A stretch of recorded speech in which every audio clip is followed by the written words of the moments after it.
Hop, assalomu alaykum hammaga.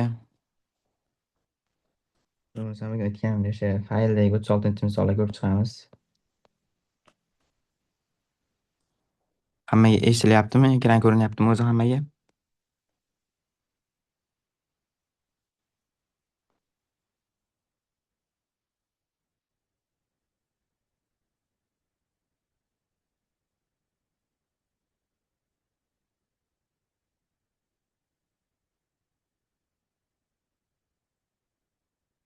Hop. Bo'lmasa boshlayveramiz. Har bitta misol ishlashdan oldin o'zlaringdan bitta fikr so'rayman. Fikr berasizlar, keyin ishlab beraman. Unutmang, jonli darsga kirishni keragi yo'q. Jonli darsda nimadir tushunmay qolsalar bemalol so'raysizlar. Hop, tushuntirib beraman. O'zlaringning fikrlaring bo'lsa, birinchi o'zlaringning fikrlaringni eshitaman, keyin o'sha misolda ishlayveramiz. Bo'lmasa boshlayveramiz. Hop.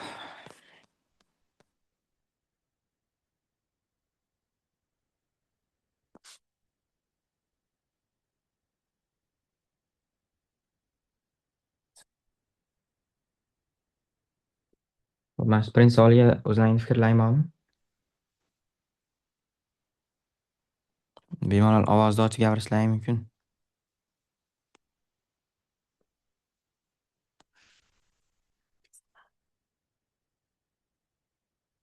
Shu misolga fikrlaring bormi o'zlaringni? Ya'ni har qanday qiymatda bitta ismga ega bo'lishi kerak ekan shu misol.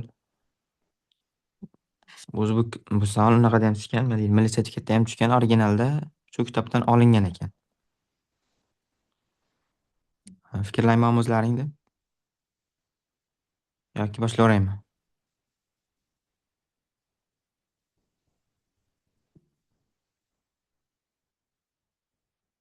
Ovozlaringni o'chganmanmi o'zi?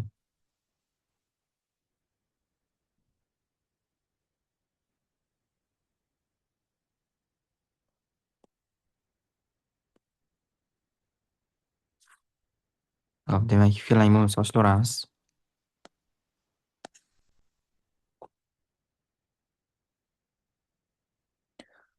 Hop, aytilyaptiki, o'sha har qanday qiymatda x bitta ismga ega bo'lishi kerak ekanda. Hop, endi qaraymiz. Bitta-bitta soddalashtirishni boshlaymiz. Mana 1 o'rniga logaritm 2 asosiga ko'ra 2 yozsam bo'laveradimi? O'shani yozasan. Logaritm 2 asosiga ko'ra x ning 4-si y ning kvadrati qo'shilgan 2a kvadrat teng logaritm 2 asosiga ko'ra 1 minus a x kvadrat qo'shilgan logaritm 2 asosiga ko'ra 2. Endi bizda qoida bor. Logaritm a asosiga ko'ra b qo'shilgan logaritm a asosiga ko'ra s bo'lsa, bu teng bo'ladi logaritm a asosiga ko'ra b ko'paytirilgan s ga. Hop, endi bizda qolyapti logaritm 2 asosiga ko'ra x ning 4-si qo'shilgan y kvadrat qo'shilgan 2a kvadrat. Hop, endi bu teng bo'ladi ekan logaritm 2 asosiga ko'ra mana bu 2 bilan bu ko'payadi-ku, shunda 2 ayrilgan 2a x kvadrat y kvadrat qoladi bizda. Endi asoslar bir xil bo'lganicha logaritmda asoslarni tashlab olib tenglashtiramiz. X ning 4-si y ning kvadrat qo'shilgan 2a kvadrat teng bo'lyapti 2 ayrilgan 2a x kvadrat y kvadratga. Hop,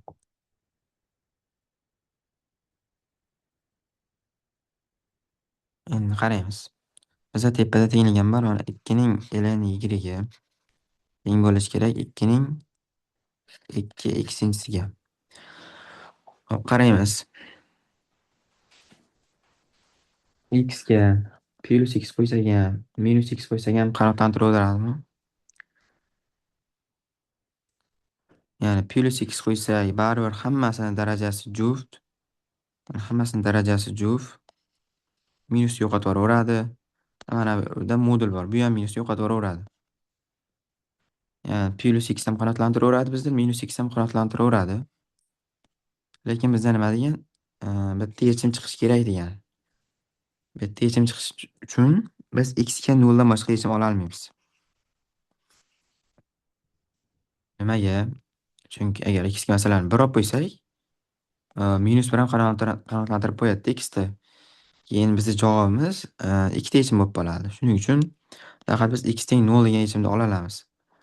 O'zi qarasizlar, agar masalan faqat bitta yechim desa, keyin mana funksiyalaring, ya'ni o'shalar topish kerak bo'lgan narsalaring agar juft funksiya bo'lsa, ya'ni minus x qo'ysalaring ham, x qo'ysalaring ham farqi yo'q bo'ladigan bo'lsa, shunchaki x teng 0 degan javobni tanlaymiz.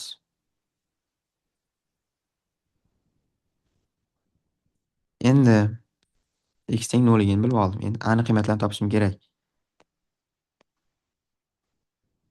X o'rniga 0 qo'yib yuborsam endi. Hop, mana bu 0 bo'lib ketadi. 0 qo'shilgan 2a kvadrat teng 2 ayrilgan. Mana bu yerga 0 qo'ysam, bu ham 0, 0.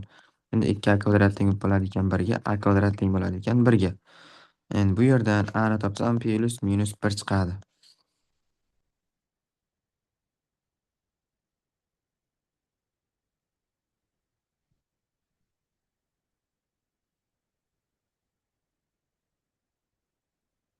Hop, endi a teng plus minus 1 chiqdi. Endi ikkalasini ham tekshirib ko'rishimiz kerak bo'ladi biz.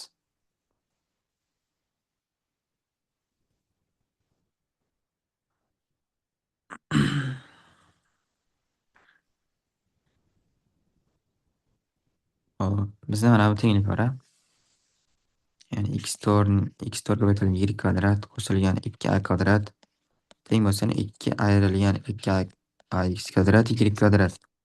Hop, endi birinchi holatda men a teng 1 holatni tekshirib ko'rsam. Yani rostdan ham a teng 1 da bitta yechim chiqadimi? Shuni tekshirib ko'rishimiz kerak. X ning 4-si y kvadrat qo'shilgan mana bu 2 bo'ladi. Teng 2 ayrilgan nima? 2 ko'paytirilgan 1 ko'paytirilgan x kvadrat y kvadrat. 2 bilan 2 qisqarib ketadi. Bizga qolyapti x ning 4-si y kvadrat teng bo'lyapti. Hop, minusdan x kvadrat y kvadratlar qisqaradi. Hop, va bizga qolyapti x ning 4-si teng minus x kvadratga. Hop, shunda x ning 4-si qo'shilgan x kvadrat teng 0 bo'lsa, x kvadrat chiqarsak tavsidan tashqariga ichkarida qoladi x kvadrat plyusdan 1 teng 0. Endi mana bunga qarasak, bunda o'zi yechim yo'q, bo'sh to'plam bu. Bizda qolyapti x kvadrat teng 0, bu yerdan o'zi x teng 0 degan javob chiqadi. Ya'ni rostdan ham a teng 1 da bitta yechimga ega bo'ladi ekan, bu qanoatlantirdi endi. Hop, endi ikkinchi holatimda a teng minus 1 qo'yib ko'rsamchi. X ning 4-si y kvadrat mana bu yer ya'ni plus 2 bo'laveradi. Qo'shilgan 2 teng 2 bo'ladi. Endi mana bu yerga minus qo'ysam, o'rta plus bo'lib qoladi. 2x kvadrat y kvadrat hosil bo'lib qoladi endi. Ikkilar yana qisqaradida. X ning 4-si y kvadrat ayrilgan. Hop. Ayrilgan 2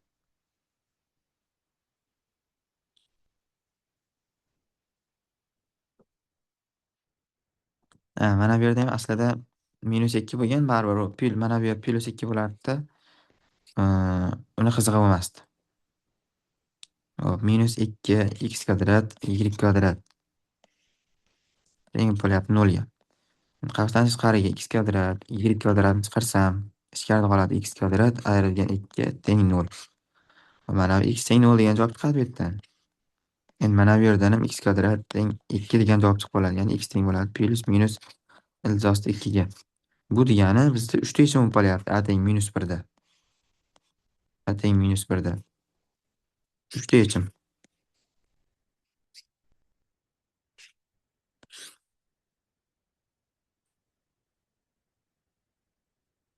3 ta yechim bo'lib qolyapti a teng minus 1 da. Shuning uchun biz faqat yana a teng 1 degan javobni olamiz ekan. Chunki a teng minus 1 da 3 ta yechimga ega bo'lib qoldi bizda. Ya'ni a teng ekan 1 ga.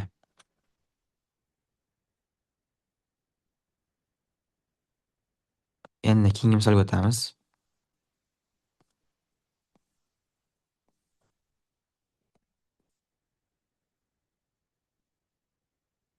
Endi nima o'tmayapti?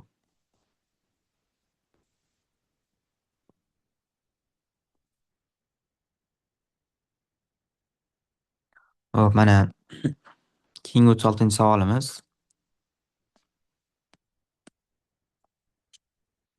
Bunga fikrlang o'zlaringni bironta. Bemalol aytishlaring mumkin.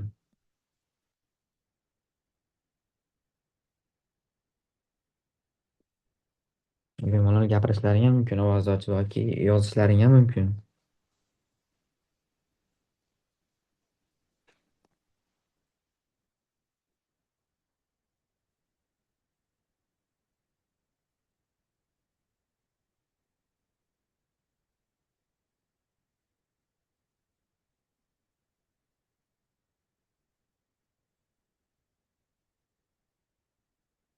Hop, fikrlang bironta bu misolga.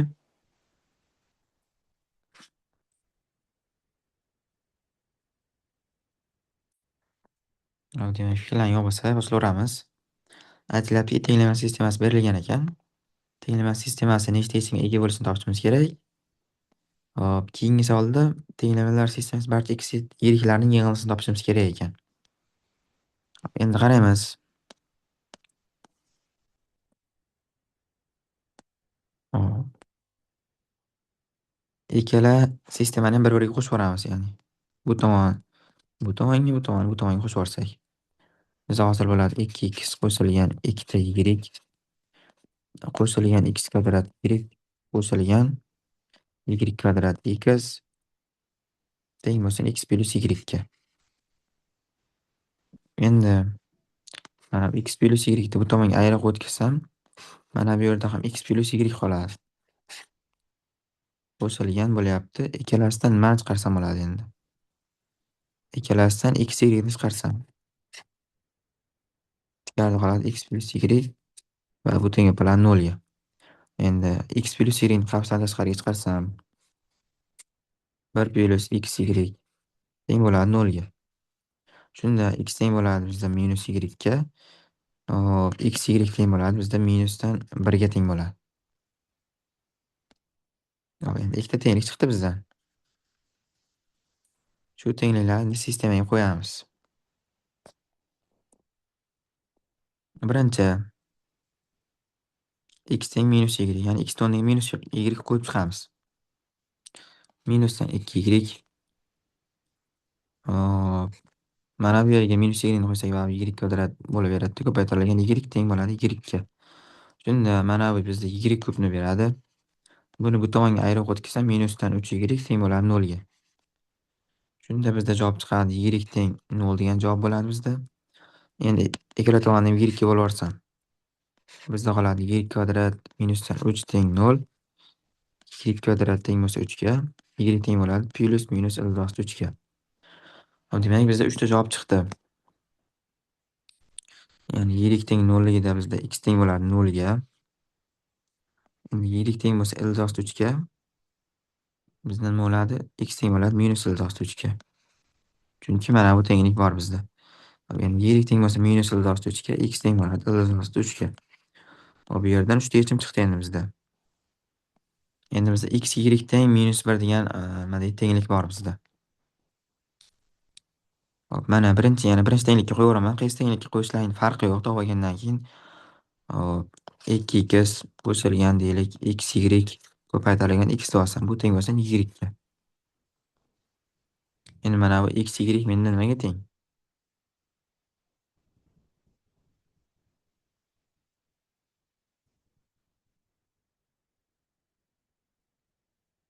Minus 1 ga teng menda. X y o'rniga minus 1 qo'yaversam endi 2x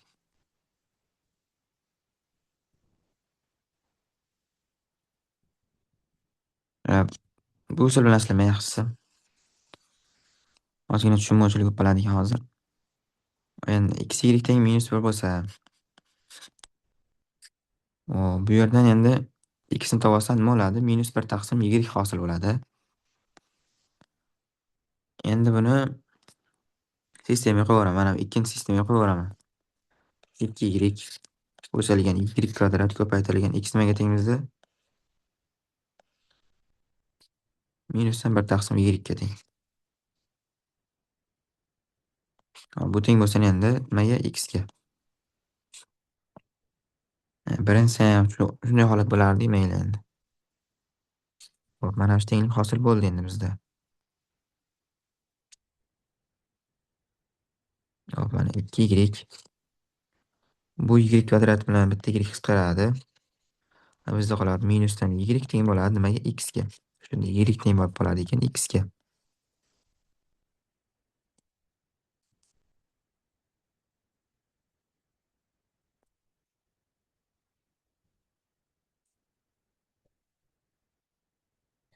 Y teng chiqib qoldi x ga endi. Bizda qaysi holat bor edi endi? X y teng edi, minus 1 ga teng edi. X endi y o'rniga ham x qo'yaversan. Bizda x kvadrat teng bo'lib qoladi nimaga? Minus 1 ga. Bu o'z-o'zidan bo'sh to'plamlarga chiqib qoladi. Nimaga? Chunki mana bu x kvadrat doim musbat bo'lsa, bu manfiy songa teng bo'ladi. O'shaning uchun doim musbatligi isbotlanib qoldi bizda endi. Bizda endi nechta javob bor ekan? 3 ta yechim bor ekan bizda. Tenglama sistemasida barcha x yiriklarning yig'indisini topishimiz kerak ekan endi. Yig'indisini topsam 0 plus 0 qo'shilgan ildiz 3 minus ildiz 3 ayrilgan ildiz 3 qo'shilgan ildiz 3 bu ham teng bo'ladi ekan 0 ga. Shunchaki mana bu ildizlarni qo'shib qo'ysalaring bo'ldi. 0 ga teng bo'ladi ekan. Endi keyingi savol. Mana 36-savolga yetib keldik. Keyingi 36-savolimiz. Buni misollar ishlash uchun nima qilish kerak endi? Birinchi o'rinni belgilashga kiritib olish kerak bu misolga. Ya'ni mana bu birinchi turgan misolda x kvadrat plus x plus 2 ni t deb olsak, mana bu nimaga teng bo'ladi bizga? T plus x ga teng bo'ladi. Chunki bu yerda 2x, mana bu yerda x turibdi. Hop, shunda t ko'paytirilgan t plus ximiz bizda teng ekan nimaga? 2 ta x kvadratga. Ochib o'rsak endi t kvadrat qo'shilgan tx mana bu 2x kvadrat bu tomonga bo'lsa minusdan 2x kvadrat teng 0. Endi bizda qarasak t ga bog'liq kvadrat funksiya bo'lib qolyapti bu yerda. O'sha bo'yicha diskriminant tavarsam, ya'ni t teng bo'ladi, d teng bo'ladi. X kvadrat minusdan 4 ko'paytirilgan minus x kvadrat teng bo'lsin. Nimaga teng bo'ladi? 9 x kvadrat teng bo'ladi. Nimaga bunaqa diskriminant olyapman? Qarasak.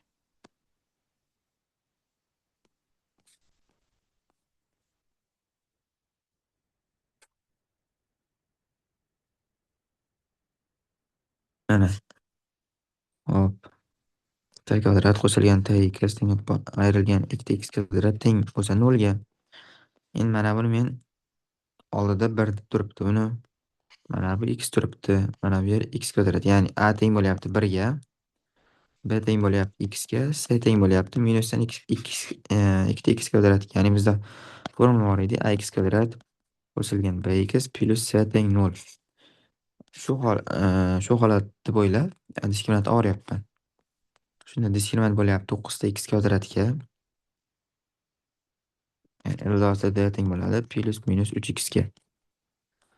Endi t1ni topsam nima bo'ladi? Minus x qo'shilgan 3x taqsim 2 ga teng bo'lyapti. Nimaga? X ga teng bo'lyapti. Endi t2 ni topsam minus x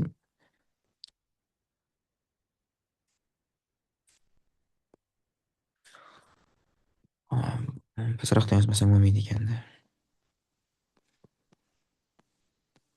T2 minusdan x ayrilgan 3x taqsim 2 bu teng bo'ladi. Endi minusdan 2x ga teng bo'ladi. Endi t1 bilan t2 ni topib oldim. Endi biz t ni nimaga tenglovdik aslida? Mana bunga tenglovdik t ni. Ya'ni x kvadrat plus x qo'shilgan 2. T1 nima chiqdi? Bizda x chiqdi. Ya'ni nima bo'ladi endi bu holatda? Xlar qisqaradida x kvadrat plus 2 teng bo'ladi 0 ga. Bu bo'sh to'plam hosil bo'ladi endi. Endi keyingisida minus 2x ga teng keyingisida x kvadrat plusdan Hop, x plyus 2 teng bo'ladi. Keyingisi minusdan 2x. Bu tomonga bo'lsak plyus o'tadida. X kvadrat qo'shilgan 3x qo'shilgan 2 teng bo'ladi 0 ga. Endi x1 topsak nima chiqadi bu yerdan? 1 chiqadi. X2 2 chiqadi. Hop, x1 bilan x2 ni topib oldik. Demak, bizda birinchi tengligimizda yechim chiqmadi. Ikkinchi tengligimizda ikkita yechim chiqdi. Ya'ni nechta ildizga ega bo'lyapti? Ikkita ildizga ega bo'lyapti. Haqiqiy ildizlarning yig'indisi 1 bilan 2, ya'ni 3 bo'ladi. 1 plyus 2 teng bo'ladi 3 ga. Javob 3 hosil bo'ldi endi bizda.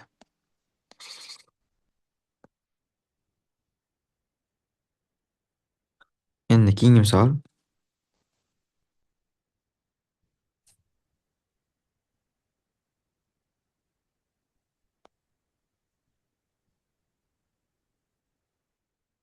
Keyingi misolimiz nima qilamiz endi?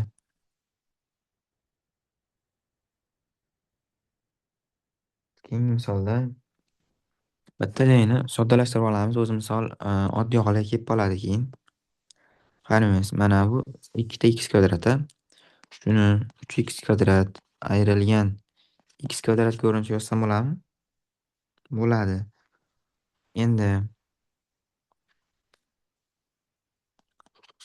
x to'rt ayrilgan a plus 2 x kub qo'shilgan 3x kvadrat minusdan x kvadrat qo'shilgan a plus 2 x ayrilgan 3 teng 0. Endi buni sal o'zgartirish kiritib yozib olaman buni endi. X ning to'rtinchisi ayrilgan.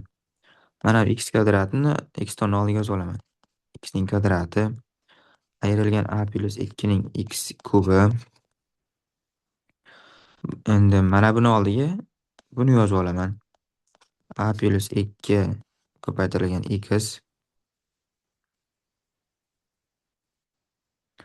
Hop, endi mana 3x kvadrat oxiriga yozib olaman. 3x kvadrat minusdan 3 teng 0. Hop.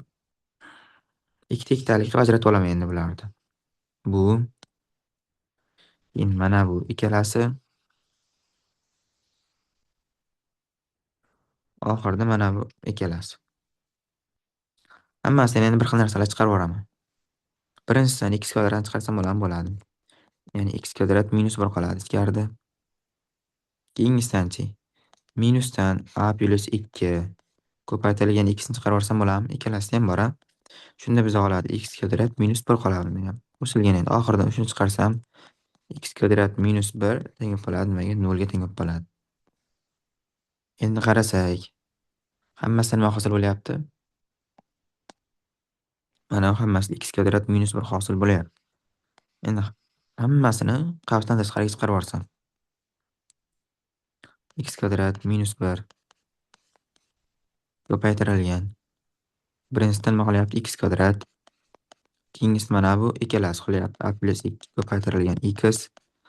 Oxirgisida mana shuni o'zi qolyapti. A plus 3 teng bo'lib qolyapti. Nimaga? 0 ga.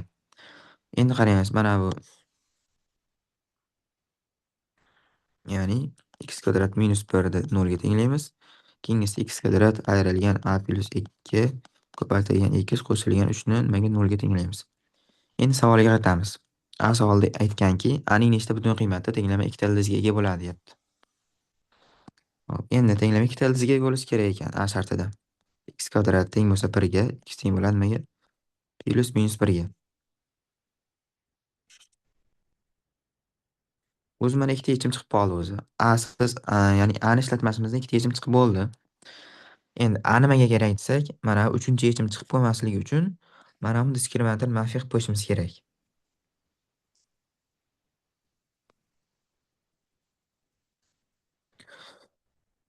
Ikkita yechim chiqib qoldi-yu deb a ga qaramasdan o'tib ketmaslik kerak. Mana bu mana bundan diskriminator olib turib manfiy qilib qo'yish kerak. Chunki ikkita yechim chiqib bo'ldi. Endi mana bu ikkinchi tegnadan yechim chiqmasligi kerak. Shuning uchun diskriminatorni o'ldan kichkina qilib qo'yish kerak. Diskriminant olsak, a plus 2 ning kvadrati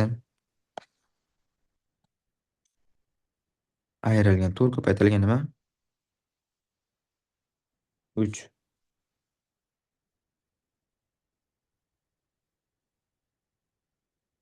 Shu kichkina bo'lishi kerak ekan 0 dan. Endi qavsni ochib yuborsam a kvadrat qo'shilgan 4 qo'shilgan 4 ayrilgan 12 kichkina 0. Endi a kvadrat qo'shilgan 4 ayrilgan 8 kichkina bo'lishi kerak ekan 0 dan. Endi diskriminant osaman. 16 qo'shilgan 4 ko'paytirilgan 8. Ya'ni 48 hosil bo'ladi ekan. A1 ni topsam endi -4.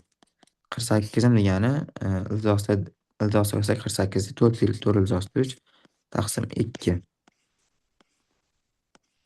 Ya'ni diskriminant bo'lgandan keyin plyus minus bo'ladi-yu. Shunda bu teng bo'ladi -2 qo'shilgan ayrilgan 2 ildosida 3 hosil bo'ladi. Endi bizda ikkita yechim hosil bo'ldi. Integral nima deydi? Intervalga qo'ysam buni. -2 ayrilgan 2 ildosida 3. Mana bu yerda tursin. -2 qo'shilgan 2 ildosida 3. Endi qaraymiz.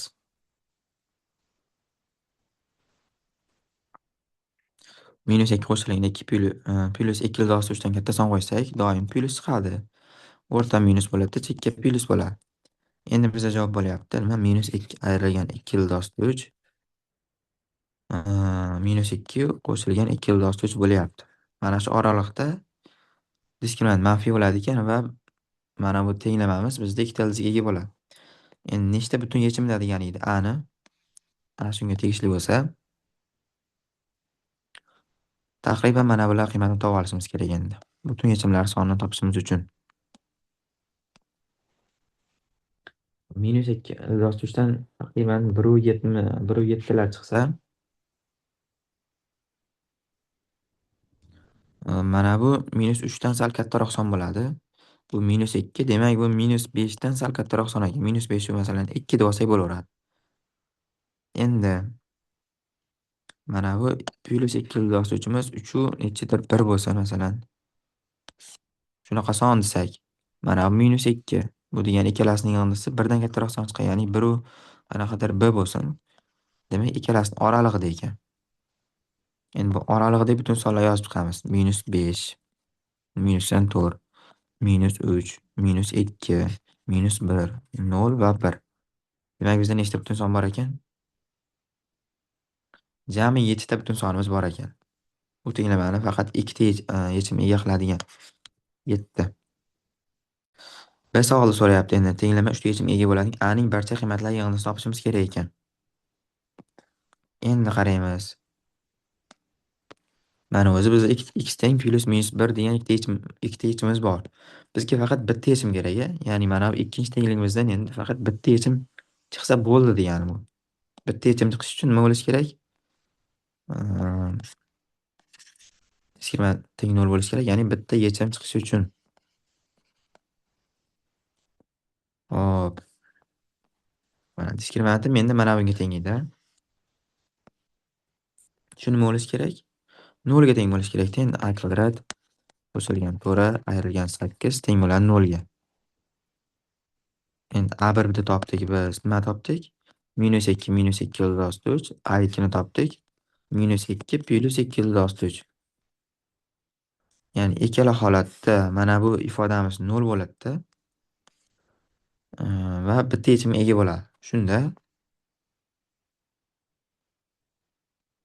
jami 3 ta yechim bo'lib qoladi endi bizda. A ning barcha qiymatli yig'indisini topishimiz kerak ekan. Ya'ni A1 bilan A2 ni yig'indisini topishimiz kerak ekan. -2 minusdan 2 ildizosida 3 -2 qo'shilgan 2 ildizosida 3. Hop. Ikkalasi qisqarib ketadi. Bizda hali -4 degan javob qoladi. Ya'ni -4 ekan keyingi javobimiz. Tushunarli bo'lyaptimi? Tushunyapsizlarmi? Ovozim eshitilyaptimi?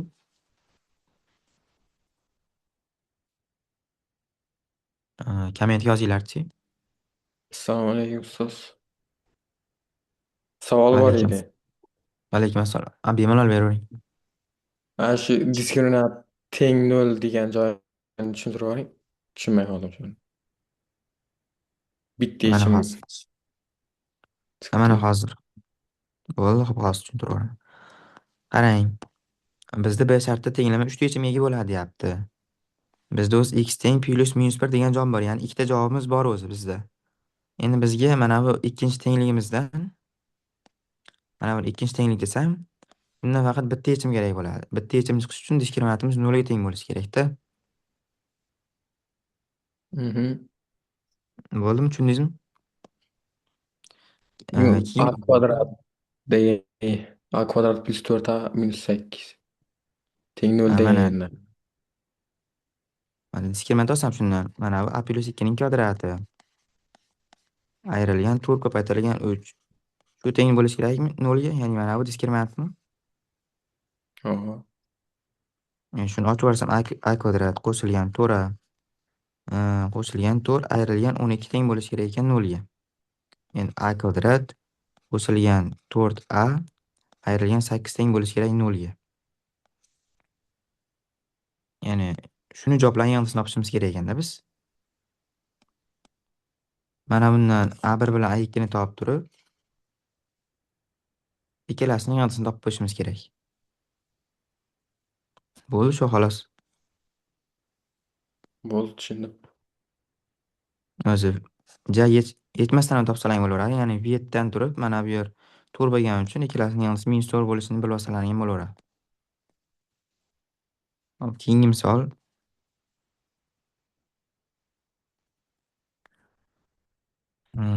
Keyingi misolda aytilyaptiki, A-sida so'rayapti tenglama nechta haqiqiy ildizga ega, B-sida so'rayapti bizdan tenglamaning haqiqiy ildizlari yanglisini topishimiz kerak ekan.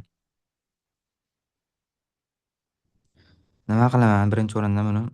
Mana bu ichkarisida o'zi fikrlayman o'zlaring bironta. Bu misolda yechganim. Yechib ko'rdilarmi bu misolda o'zi?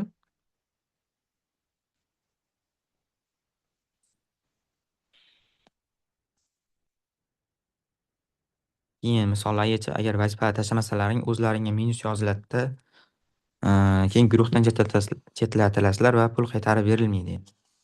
Shuning uchun har bitta vazifani bajarib harakatni qilinglar. Birinchi o'rinda bu misolni yechish uchun mana bu ifodani t deb belgilab olaman. Shunda menda hosil bo'ladi ildizda 2 minus t teng bo'ladi x ga. Men nima belgilab oldim? Mana bu ildizda 2 plus x ni t deb belgilab oldim. 2 plus x teng bo'ladi t ga. Ikkita ifoda hosil bo'ldi endi menda. Ikkala ifodani ham har ikkala tomonni kvadratga ko'taraversam 2 minus t teng bo'lsin x kvadratga, 2 plus x teng bo'lsin t kvadratga.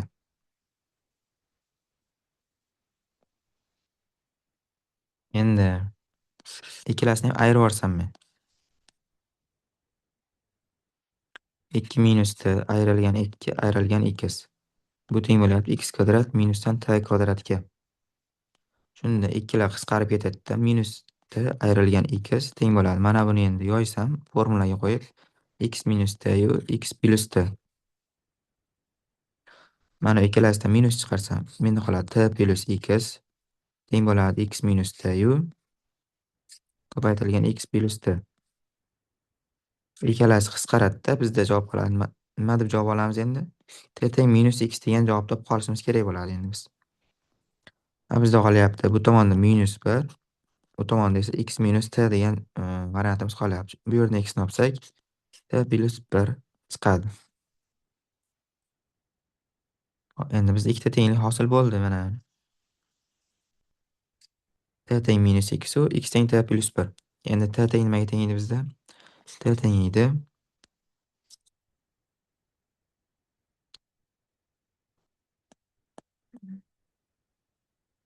t teng edi bizda ildizda 2 qo'shilgan x ga.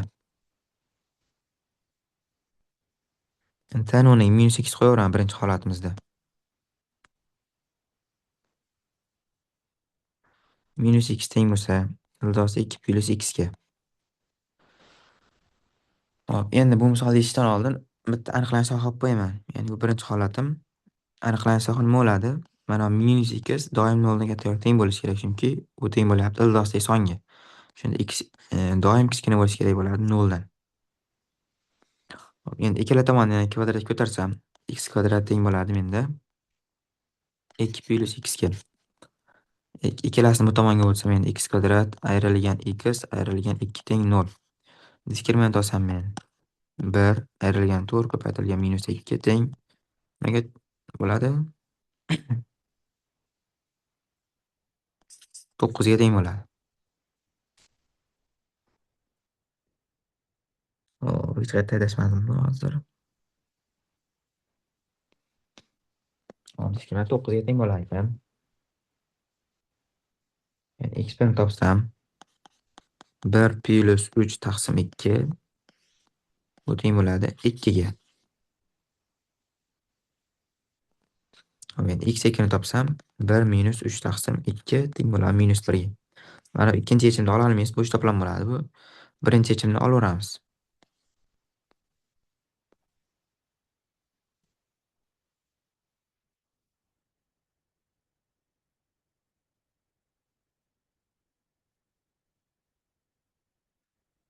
Qayerdadir adashdimmi deyapman-da shu.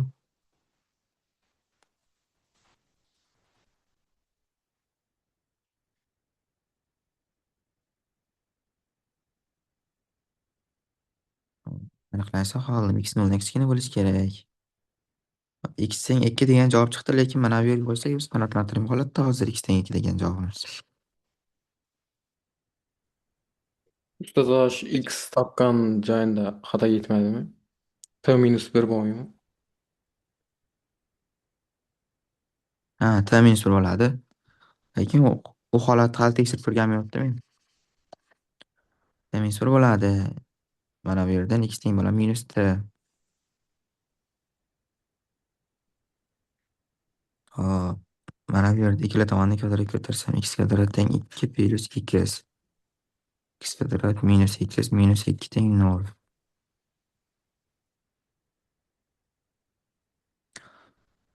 Boshni yozib beray bitta. Uzun vaqtlarni olganim uchun.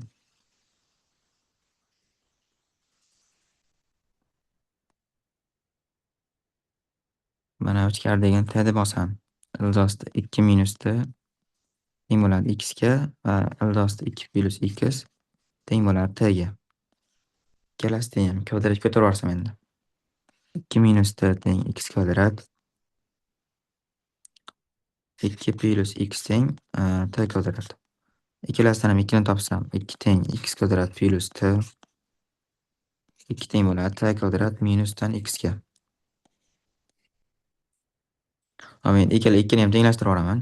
X kvadrat plus t teng t kvadrat minus x ga. Buni bu tomonga o'taman, x kvadratni bu tomonga o'taman. T kvadrat minusdan x kvadrat teng bo'ladi x plus t ga. Endi buni yoysam t minus x t plus x teng x plus t ga. X plus t yana qisqaratdi, x teng bo'ladi minus t ga. Buni to'g'ri topman. Shunda t minus x teng bo'ladi 1 ga. T teng bo'ladi ekan x plus 1 ga. Endi qo'yib beraychi hozir.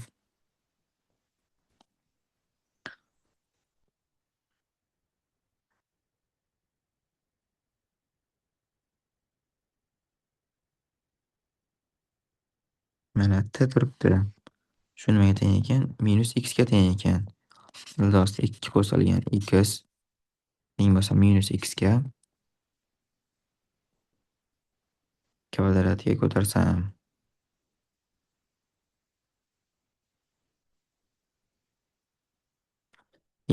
biz o'z manfiy sonni olishim kerak edi. Hali endi musbatini tanladim men. Kvadratga ko'tarsam 2 plus x teng bo'ladi. Bastroq yozayman mana. 2 plus x teng bo'ladi x kvadratga. Bu yerdan x birim teng 2, x ikkim teng minus 1 chiqadi. Endi mana bu 2 ni ola olmayman men, chunki doim nima deydi, manfiy sonni olishim kerak edi men. Ildosli son minus x ga teng bo'lgani uchun. Shuning uchun men x teng minus 1 degan javobni olaman endi men. Shunda to'g'ri keladi.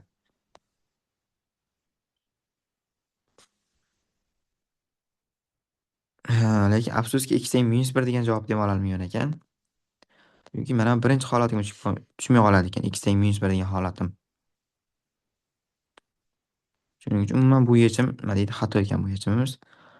Endi keyingi holatimizda t teng x plus 1 ga. Ya'ni mana bu t teng ekan x plus 1 ga. Ildiz 2 plus x teng bo'lsa x plus 1 ga. Ikkala tomonni ham kvadratga ko'taraman endi. Va oppo x plyus 1 katta yoki teng 0, x katta bo'lishi kerak minus 1 dan. X kvadrat qo'shilgan 2x plyus 1 teng bo'ladi ekan 2 ta plyus x ga. Endi bu ikkala tomon nima deydi? O'ng tomonni chap tomonga o'tib yuborsam, x kvadrat qo'shilgan x ayrilgan 1 teng bo'ladi ekan 0 ga. X bosam 5 chiqadi. X bilan topsam minus 1 ayrilgan ilzosi 5 taqsim 2. X 2 endi minus 1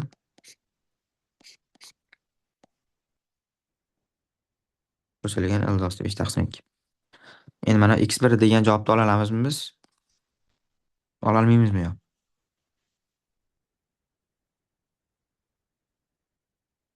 Fikrlang dedinglarchi, ola olamizmi, ola olmaymizmi?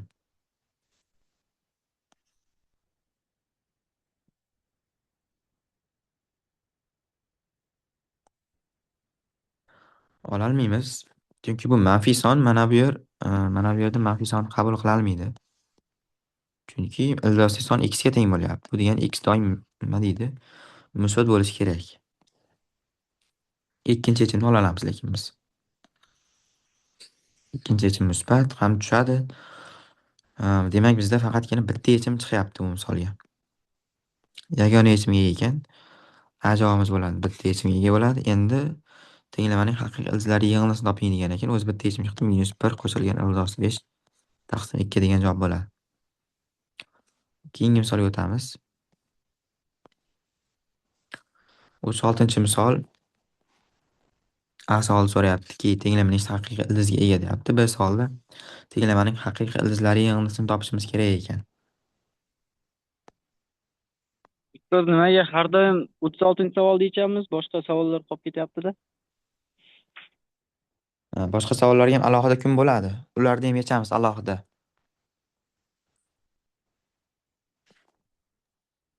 Hozirgi Masalan, darsimiz faqat 36 savollar bilan bog'liqda. shunaqa. Keyingi kunlar 37, 38 o'sha hamma ochiq savollar ko'rib chiqamiz. Mhm. Xo'p bo'ladi. Hop. Bu savolda so'rayaptiki, A savolda tenglamning nechta haqiqiy ildizga ega? B savolda o'sha ildizlarni yig'indisini topishimiz kerak ekan. Endi bu yerda ham belgilash kiritaman, boshqa ilojimiz yo'q. Mana x kvadrat minus 3 ni t deb olsam, x kvadrat ayrilgan 3 teng t. Bu yerdan 3 ni topa olaman endi. Chunki mana bu yer 3 bo'lgani uchun 3 ni topa olishim kerak. Agar masalan mana bu yerda 4, bu yerda ham 4 bo'lsa, 4 ni topib turib qo'yasizlar chekka belgilab turib. Bu yerdan shuni topsam, x kvadrat minusdan t teng bo'ladi 3 ga. Mana bu t, bu teng t kvadrat teng bo'ladi endi.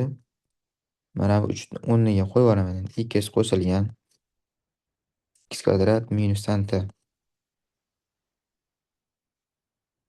X kvadrat bu tomonga o'tsam, t kvadrat minusdan x kvadrat teng bo'lyapti x minus t ga. Endi buni yoysam, t minus x, t plus x. Mana bundan minus chiqarsam, t minus x hosil bo'ladi. T minus x lar qisqaradida, t teng bo'ladi x ga. Bizda qolyapti t plus x teng minus 1. T teng ekan x ga. T teng bizda mana bunga teng edi, ya'ni x kvadrat ayrilgan 3 teng bo'lsa x ga. X kvadrat minusdan 3 ayrilgan x teng bo'ladi 0 ga.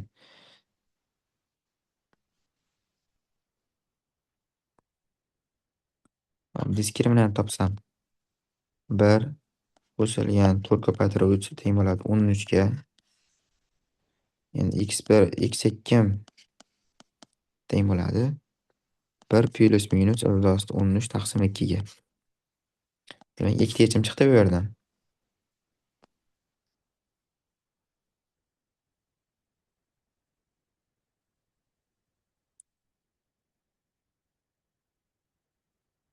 Keyin mana bu yerda aniqlansa sohani yopib qo'yishimiz kerak. Mana x plyus 3imiz doim kvadratli teng bo'lyapti. Doimiy sot bo'lishi kerak. Ya'ni x katta bo'lishi kerak -3 dan. Yoki teng bo'lsa ham bo'laveradi. 1 minus illost 13 taqsim 2 ni tekshirib qo'yishimiz kerak. -3 dan kattami yoki kichkinami? Taxriban -3,5 desak. Katta ekan, -3 dan katta chiqadi ekan. Hop, demak, ikkala yechimni ham olaveramiz. Hozircha ikkita yechim turibdi bizda. Endi keyingi holatimiz. Keyingi holatimiz t plus x tengiydi -1 ga. T'ni o'rniga qo'yib yuboraman endi. X kvadrat -3 ni x kvadrat -3 qo'shilgan x teng bo'ladi -1 ga. Shunda x kvadrat plus x ayrilgan 2 teng bo'lsa 0 ga. Bu yerdan x1 topsam minusdan 2 x 2 bo'ladi 1 ga teng bo'ladi. Bu yerdan ikkita yechim chiqdi. Ikkala yechim ham qanotlantiraveradi. Chunki mana bu yer musbat bo'laveradi. Hop, demak bizda jami 4 ta yechim bor ekan jami. Endi ularni yig'indisi. Mana bu ikkalasining yig'indisi 1 bo'ladi. 1 qo'shilgan. Vietamil vositalarga ham bo'laveradi mana.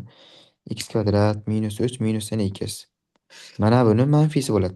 Ya'ni x oldida turgan sonni manfiy holati x1 plus x2 ga teng bo'ladi. Ya'ni 1 qo'shilgan keyingi yechimlarimiz 1 minusdan 2 bu teng bo'ladi 0 ga. A savolimizning javobi 4, B savolimizning javobi 0 ekan. Ustoz, bu darsiz qancha vaqtlarda tugaydi? Hozir choy ichmaganimda, o'shanga choy ichib ekran yozib qo'ymoqchi edimda. Hop. Uzoqqa bormaydi. Uzoqqa bormaydimi? Yarim soatcha tugab qolsa kerak. Yarim soatlarda tugab qolsa kerak darsim. Aha. Hop. Va mana keyingi savolimiz. A savolda aytyaptiki, tenglama nechta haqiqiy ildizga ega deyapti. B savolda tenglamaning haqiqiy ildizlari yig'indisini topishimiz kerak ekan. Endi qaraymiz. Mana buni narigi tomonga o'tib borsam. Ko'pincha ildizda 2x minus 7 teng bo'lsa, ko'pincha ildizda x minus 4 qo'shilgan ko'pincha ildizda x minus 3. Endi qaraymiz, mana buni A deb olaman. Mana buni B deb olaman. Buni C deb olaman. Shunda teng bo'ladi ekan. A teng bo'ladi ekan B plus C ga.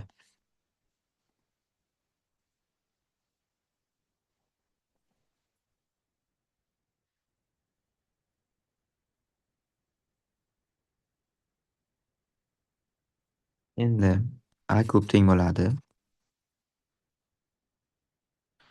B kub qo'shilgan C kubga.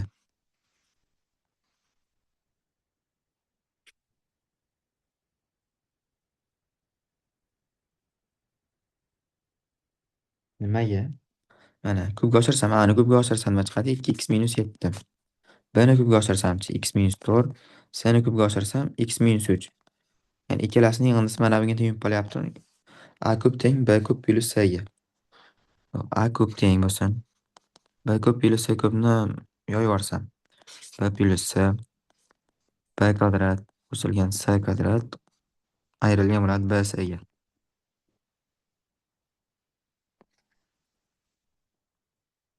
Endi mana A kub nimaga teng? B plus C ga teng. Ani o'rniga B plus C ni qo'yib yuborsam, B plus C ning kubi teng bo'lyapti B kvadrat qo'shilgan C kvadrat ayrilgan B C ga. Ko'paytirilgan B plus C ham bor. Bu bilan bitta darajasini qisqartirsin B plus C ning kvadrat qoladi-da. B teng minus C degan yechimni olamiz biz. Endi B plus C ning kvadrat, ya'ni kvadratga ko'tarib yuborsam B kvadrat qo'shilgan C kvadrat qo'shilgan 2BC teng bo'ladi B kvadrat qo'shilgan C kvadrat minusdan BC ga. Bular qisqarib ketadi-da. Bizda qoladi 3 ta BC teng bo'ladi 0 ga. Ya'ni B teng 0, C teng 0 degan yechimlarni olamiz. Endi biz 3 ta holatimiz kelib chiqdi. Uchala holatni ham qo'yib ko'ramiz. Birinchi holatimizda b tengiydi minus c ga. Bimiz bizdan nimaga teng o'zi? B teng ko'pincha ildosida x minus 4 ga, c teng bo'ladi. Nimaga teng desa, ko'pincha ildosida x minus 3 ga. Endi b teng ekan minus c ga, ya'ni ko'pincha ildosida x minus 4 teng bo'ladi. Minusdan ko'pincha ildosida x minus 3 ga. Ikkala tomonni ham ko'pga ko'tarsam, nima hosil bo'ladi?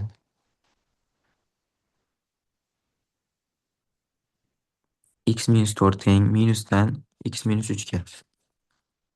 X minus 4 teng bo'ladi ekan minus x plus 3 ga.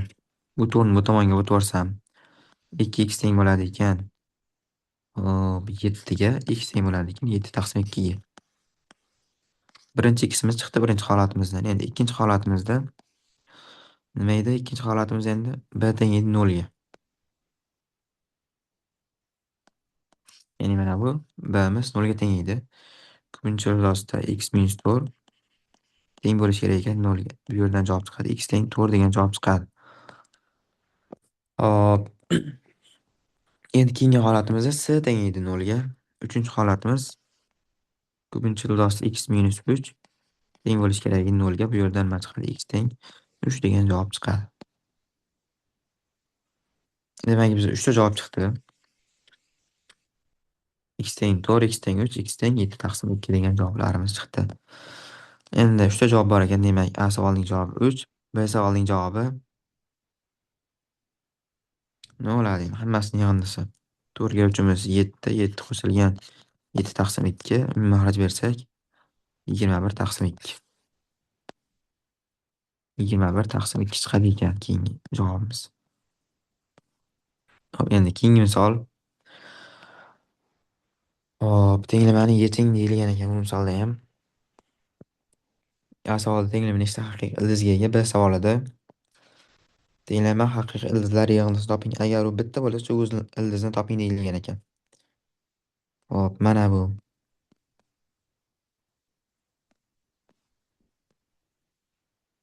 Qarayman. Mana buni A deb olaman. Ichkarini A deb olaman. A deb olsam, mana bu nimaga teng bo'ladi endi? A qo'shilgan 2x ga teng bo'ladi. Chunki bunda minus 4x, bunda minus 6x. Minus 6x minus 4x ga keltirish uchun uni 2x ni qo'shib qo'yishimiz kerak. Shunda a kvadrat teng bo'ladi x ko'paytirilgan a plus 2x ga.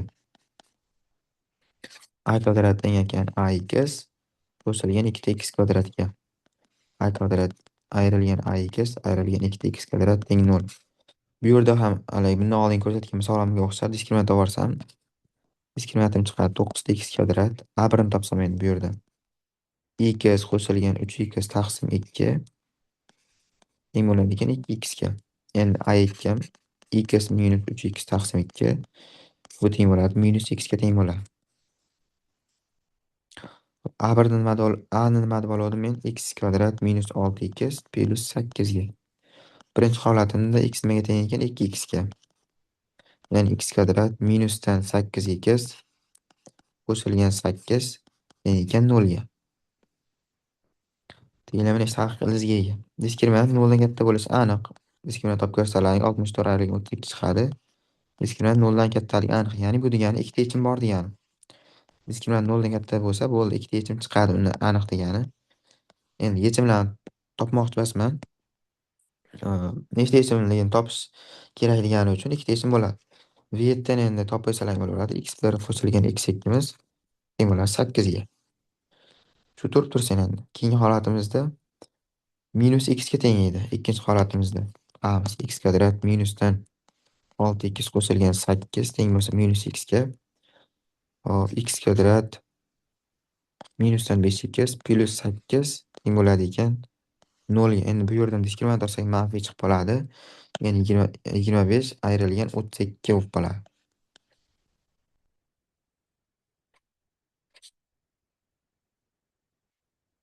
Degan manfiy yechim chiqmaydi degani. Bizda demak nechta haqiqiy ildizga ega deganiga ikkita yechim bor ekan. Ildizlari yig'indisiga mana topib qo'ygandim. Bu yerdan 8 chiqardim ildizlari yig'indisi. Keyingi misol endi 36 misolga e'tiborli bo'lamiz. A savolda aytyaptiki, tenglama nechta turli haqiqiy ildizga ega deyilgan. A savolda B savolda tenglamaning turli haqiqiy ildizlarini yig'indisini toping degan. Endi biron narsa birga teng bo'lishi uchun nima qilib bo'lishi kerak? Ya'ni u sonning o'zi birga teng bo'lishi kerak yoki -1 darajasi musbat bo'lishi kerak yoki xohlagan sonning 0-darajasi birga teng bo'ladi. Hop, har qanday son 0-darajasi birga teng bo'lganida mana bu x kvadrat -11x + 30 ni 0 ga tenglayman. X kvadrat minusdan 11x plyusdan 30 teng bo'ladi 0 ga. X1 chiqadi bu yerdan 6, x2 chiqadi 5. Bu kelachimda mana bu daraja 0 bo'ladi-da. Har qanday son 0-darajasi birga teng bo'lgandan keyin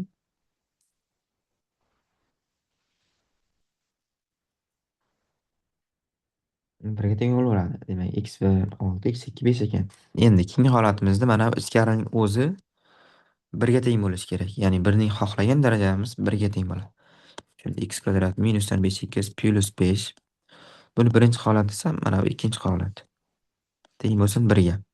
X kvadrat minusdan 5x plus 4 teng bo'lsin 0 ga. Bu yerdan x1 chiqadi 4, x2 chiqadi 1. Ikkalachim chiqdi endi bu yerdan. Endi uchinchi holatim qanaqa holat? Mana buni -1 ga tenglaymanda daraja toq yoki juftligini tekshirib qo'yaman. Chunki agar daraja toq bo'lsa, -1 -1ligicha qolib ketadi-da, 1 ga teng bo'lmay qoladi. Agar juft bo'lsa, -1 1 ga teng bo'lib qoladi. O'shaning uchun tekshirib qo'yish kerak bo'ladi. Hop, x kvadrat minusdan 5x plus 5 ni -1 ga tenglasam, x kvadrat minusdan 5x qo'shilgan 6 teng bo'ladi 0 ga. X1 chiqadi 2, x2 chiqadi 3. Endi oddiy diskriment bo'lgani uchun bu yerda x1, x2 ni alohida topib bermayapman. Hop, endi x1, 2, x2, 3 chiqdi. Ikkalasi yechimini ham qo'yib ko'raman mana bu darajaga. Daraja chunki juft bo'lishi kerak -1 ni 1 ga aylantirish uchun. 2 ni qo'yib ko'rsam 4 minus 22 plus 30 juft. Endi 3 ni qo'yib ko'rsam 9, ayring 33 plyusdan 30. Bu holatimiz ham juft bo'ladi ekanda, qanotlantiraveradi ekan. Demak, bizda jami 6 ta yechim chiqdi. 2, 3, 4, 1 va 6, 5 degan javoblarimiz chiqdi. Demak, jami 6 ta yechimimiz bor ekan. Endi ularni yig'indisini topsak. Yig'indisi 1 dan 6 gacha bo'lgan sonlar yig'indisi ekan. Shuni hisoblab qo'ysalaring bo'ldi.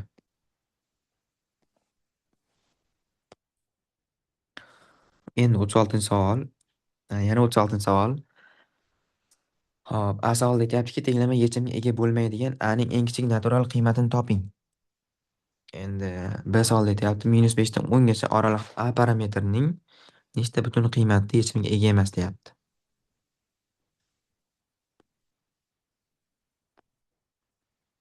Buni misollarni qanaqa ishlaymiz o'zi? Bu savolda algebrik usulni ishlamaymiz. Geometrik usulda ishlaymiz, ya'ni grafik usulda ishlaganimiz ancha qulay bo'ladi bizga. Algebrik usulda ozgina anglashilmovchiliklar bo'lishi mumkin. Shuning uchun buni grafikka qo'yib olib ishlaymiz. Mana grafik chizib olsam endi.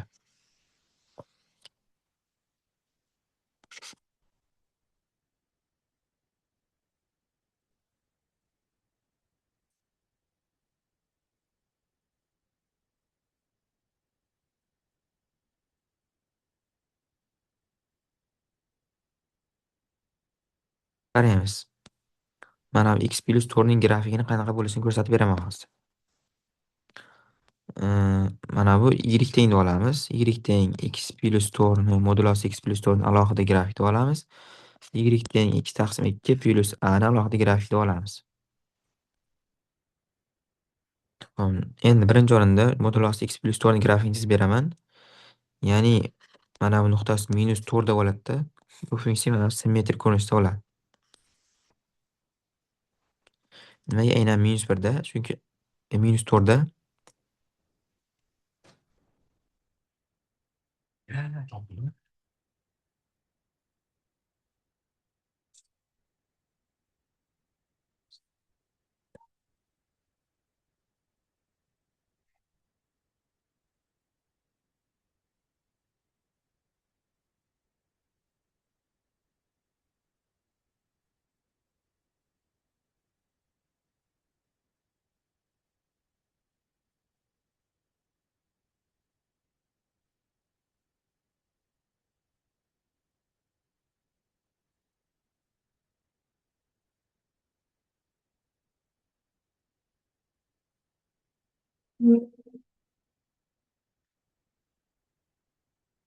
Mana aynan nimaga minus 4 tanladim? Chunki bu modul ostidagi x plus 4 ga minus 4 qo'ysak 0 bo'ladi. Shu 0 bo'lgan nuqtasini tanlaymizda ikki tomonga simmetrik ko'rinishda ketadi keyin. Mana bu yerimiz ham to'g'ri bo'ladi. To'g'ri kesib o'tadi. Chunki bu funksiyaga x o'rniga 0 qo'yib yuborsak to'g'ri chiqadi o'zi. Shu holatdan bilib olsak bo'laveradi. Endi keyingi holatimizda keyingi funksiyaning grafikini chizsam x taqsim 2 plus a. Ya'ni bu funksiyasining grafiki qanday bo'ladi? Sal yotib ketadi. Ya'ni to'rtdan o'tadigan bo'lsa, mana bu holatda ko'rinishda bo'lsa, hop.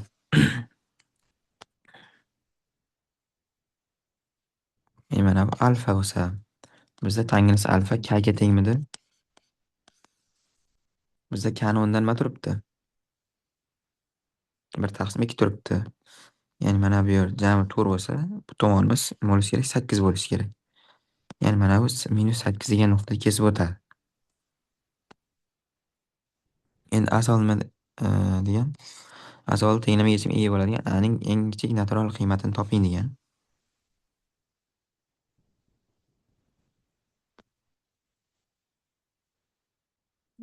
Tenglama yechimga ega bo'lmasligi kerak ekan demak.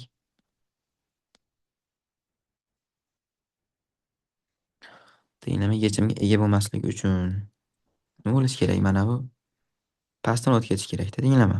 Nima deydi? Funksiyamiz x taqsim 2 plus a miz pastdan o'tib ketishi kerak. X taqsim 2 plus a degan funksiyamiz pastdan o'tib ketishi kerak bo'ladi.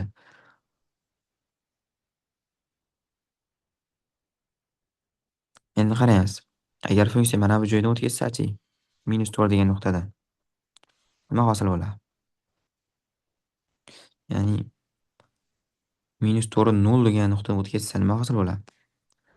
X o'rniga minus 4 qo'ysam, minus 4 taqsim 2 qo'shilgan a teng bo'lsa 0 ga. A teng bo'ladi 2 gami? Ya'ni a teng 2 degan a ni o'rniga 2 qo'yadigan bo'lsak biz, funksiya nima bo'ladi ekan? Mana funksiya bilan bitta nuqtada kesishadi ekan. Ya'ni urinadi ekan va bitta yechimga ega bo'ladi endi bu funksiya. Agar a ni o'rniga 1 qo'yib ko'rsak, bu funksiya mana bu joydan o'tib ketadi-da. Tenglama yechimga ega bo'lmay qoladi, ya'ni kesishmaydi. A teng 2 bersak bitta yechimga ega bo'ladi. Agar a ni katta qo'yarsak, mana bu tomonga o'tib ketib, tenglama ko'p ikkita yechimga ega bo'lib qolaveradi. Shuning uchun nima qilamiz? Mana bu ustidagi nuqtani topa olamiz, ya'ni eng bitta yechimga ega bo'ladigan nuqtasini topa olamizda. Shu nechiligini bilib olishimiz kerak. Ya'ni shuni nechiligini bilib olsak, shundan pastdagi sonlarda yechimga ega bo'lmaydi. A teng 2 da bitta yechimga ega bo'ladi ekanda. Biz demak a ni o'rniga 1 qo'ysak, yechimga ega bo'lmay qoladi ekan. Ya'ni a dan nima deydi? Qanaqa tushuntirsam ekan? Hop, a teng 2 da bitta yechim. Bu a ga 2 dan kichkina son qo'ysalaring, yechimga ega bo'lmay qolaveradi. Faqat shu nuqtasini topa olsalaring bo'ldi. Demak, a teng a 2 dan kichkina bo'lishi kerak ekan demak. Bizga so'raganki, tenglama yechimga ega bo'lmaydigan a ning eng kichik natural qiymatini toping. Natural qiymat nima? 1. Ya'ni 2 dan kichkina son eng 2 dan kichkina bo'lishi kerak ham natural bo'lishi kerak. U 1. Keyin so'rayaptiki, minus bo'yicha 10 oralig'ida a parametri nechta butun qiymatda yechimga ega emas deyapti. Ya'ni biz aytdikki, a agar kichkina bo'lsa 2 dan, hop, a agar 2 dan kichkina bo'lsa, tenglama yechimga ega bo'lmaydi dedik. Ya'ni bu sonlar minus 5, 10 oralig'ida topishimiz kerak ekan.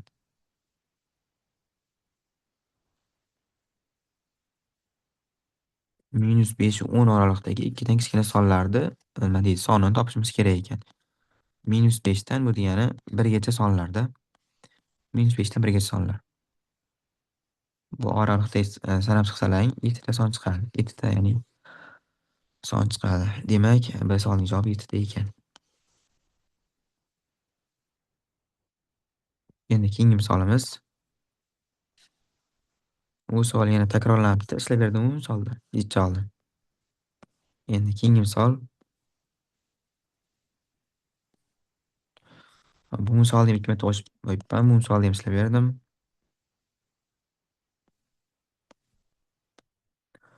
Endi mana 125-misolga qarab turasizlar.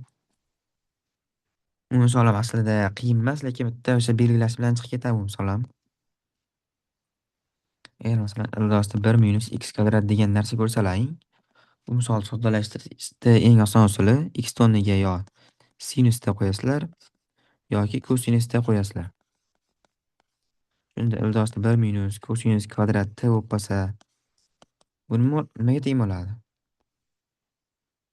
Ya'ni aynan bizda bor edi kosinus kvadratda qo'shilgan sinus kvadratda tenglik 1 ga. Shunda bu yerdan sinus kvadratini topsam 1 minus kosinus kvadrat chiqadimi? Ya'ni bu teng bo'ladi sinus kvadrat t ga. Bu teng bo'ladi modulosi sinus t ga teng bo'ladi.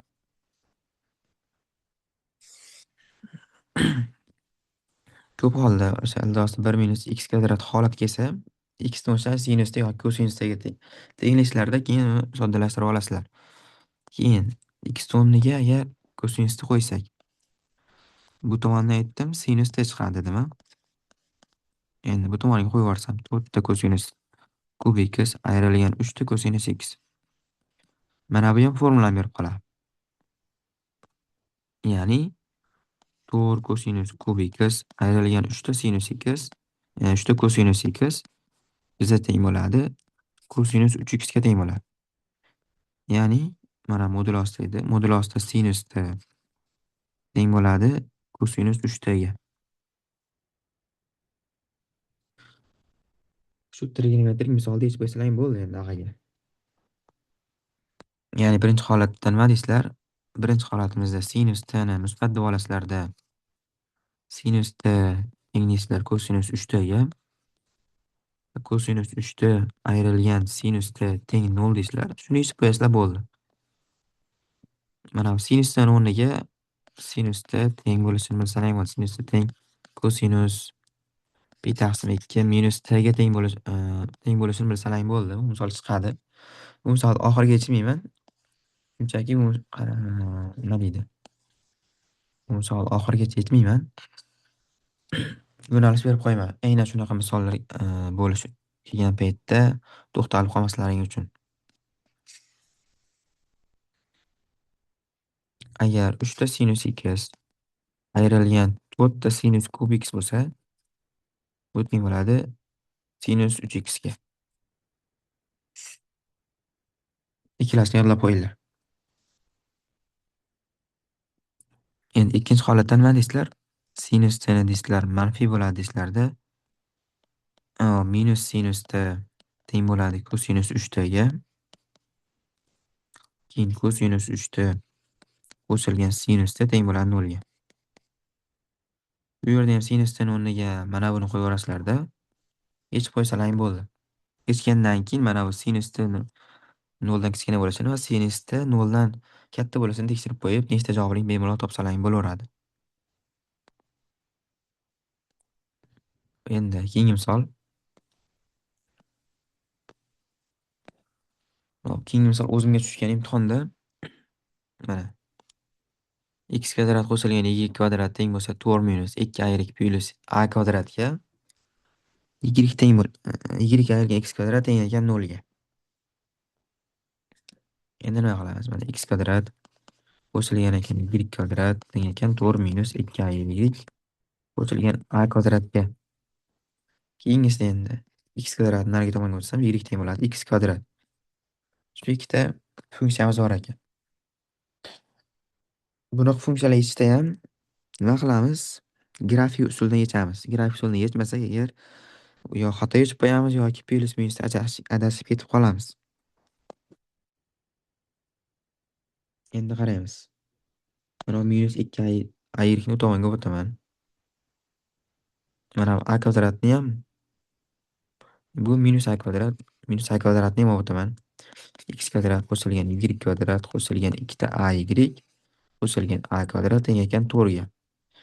Endi mana bu formulani berib qolyaptimi? Ya'ni x kvadrat qo'shilgan y plus a ning kvadrati teng bo'ladi ekan nimaga? 4 ga, ya'ni 2 ning kvadratiga. Qarasak endi bu nimani eslatyapti bu? Markazi 0 minus a da bo'lgan, radiusi 2 ga teng bo'lgan aylana tenglamasini eslatyapti bu.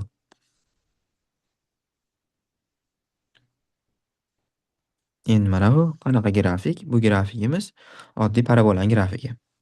Endi a solni so'rayapti, tenglama bitta yechimga ega bo'ladigan a ning butun yechimlarning yig'indisini toping deyapti. Grafik chizsam mana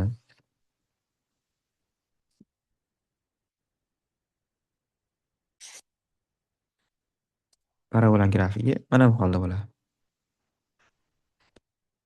Shu holda chizsak endi parabolani. Y teng x kvadrat degan parabolani grafiki. Endi shunaqangi aylana bo'lishi kerak. Bu bilan faqat bitta nuqtada kesish kerak yoki urinish kerak. Bunaqa aylana faqat mana bu joyga aylanani qo'ysak shu yerda bo'ladi xolos. Nimaga? Chunki bu aylana sal tepaga ko'tarib qo'ysalar ikkita joyda kesib bo'ladi.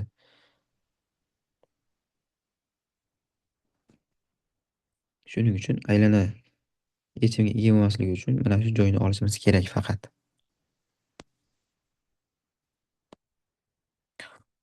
Ya'ni markaz mana bu yerda bo'lsa, mana bu yergacha bo'lgan radius, bu yergacha bo'lgan masofa ham radius bo'ladi. Shunda radiusning ikkiligidan mana bu nuqtamiz qanaqa nuqta bo'lib qoladi? 0 minus 2 degan nuqta bo'lib qoladi markazi. Endi hop 0 minus 2 ekan markazi. Faqat shu nuqtada bitta yechimga ega ekan. Biz markazni nima degandik? 0 minus a degandik. Endi bu yerdan a ni topsam, ikkiligiga kelib chiqib qoladi endi. Bunaqa oson usul bilan yechib qo'yaverasizlar mana misollarni. Keyingisida B savoli so'rayapti, tenglama ikkita har xil yechimga ega bo'ladigan a ning eng katta qiymatini toping deyapti. Bunga ham oson formula berib qo'yaman. A eng katta qiymatga ega bo'lish uchun aylana mana bu holatda bo'lishi kerakda. Ya'ni ikkala chekkasi urinish kerak. Bu nima deydi? Parabolaga. Markazi mana bu yerda bo'lsa, markaz 0 minus a desak.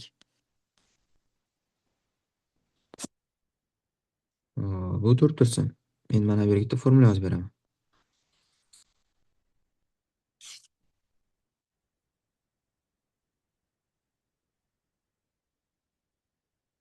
Parabola bo'lsa, y teng x kvadrat degan. Endi bunga aylana urinib chizilgan bo'lsa, endi mana bu chiqib ketmagan, uringan mana bu, urinib chizilgan deymiz. Endi mana markazini O desak, mana bu nuqtani qanaqadir A nuqta desak, bunda radiusini R desam. OA teng bo'ladi menda R kvadrat qo'shilgan 1/4 ga teng bo'ladi. Doim shu formula o'rinli bo'ladi. Endi kelaman. Mana aylananing radiusi nimaga teng edi? 2 ga teng edi. Endi shu nuqtani O desam, mana bu nuqtani A desam. O nimaga teng bo'ladi menga? O teng bo'ladi R kvadrat, ya'ni 4 qo'shilgan 1/4 ga. 17/4 ga teng bo'ladi ekan. Endi qarayman. Mana shu nuqta.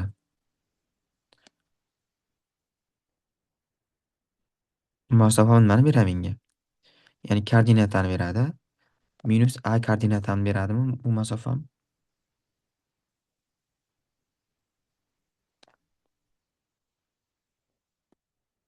Mana shu nuqtadan bu nuqtaga bo'lgan masofa mana bu ordinatami bu degani? 0 minus a degan nuqtani mana bu ordinatasimi? Bizda minus a teng chiqdi. Nimaga chiqdi? Bu masofamiz 17/4 ga teng chiqdi. Ya'ni a teng bo'ladi ekan minus 17/4 ga. Eng katta yechimi a teng bo'ladi minus 17/4 ga. Aytishlaring mumkin. Aylanani sal tepaga ko'tarsak, mana bu nuqtada ham ikkita yechimga ega bo'ladi, ya'ni ikkita joyda kesib o'tadi aylanani deyishlaring mumkin. Lekin bunda o'sha a ning qiymati eng katta bo'lmay qoladi. Eng katta bo'lishi uchun shu ikkala yoniga urinilishi kerak aylanamiz. Keyin mana bu formuladan topib turib, a ning qiymatini topa olsalaring bo'laveradi. Bunaqa agar shunaqa sizlarga misol kelsa. Bo'ldi, shu bilan darsimiz tugadi.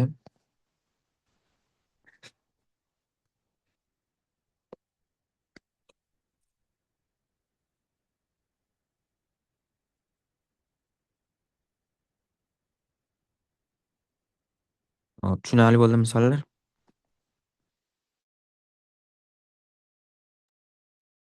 Ha, tushunarli bo'ldi. Rahmat kattakon. Hop, demak, tugataveramiz darsni. Qatnashganingiz uchun rahmat. Rahmat sizga. Hop.